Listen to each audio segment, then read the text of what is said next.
Ko'pchilik aytyapti, Toshkentdagi eng nomeradin osh bu nima edi nomi? Payshanba zig'ir osh. Payshanba zig'ir osh ekan. Hozir o'sha yoqqa boramiz. Ko'ramiz har qayerda nomeradinmi yo faqat gap so'zdanmi?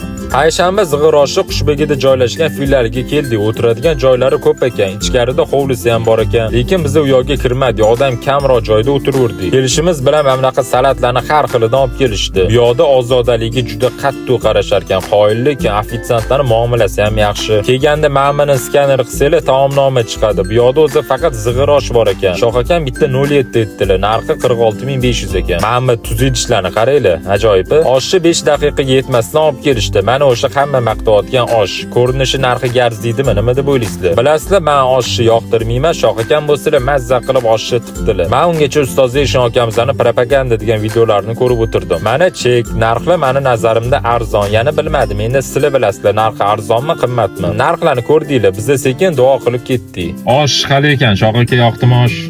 Osh zo'r, ideal. Menga yoqdi. Bo'pti akalar, joninglar sog' bo'lsin. Xudo hammamizning ishimizning rivojini beraversin. Sog' bo'linglar.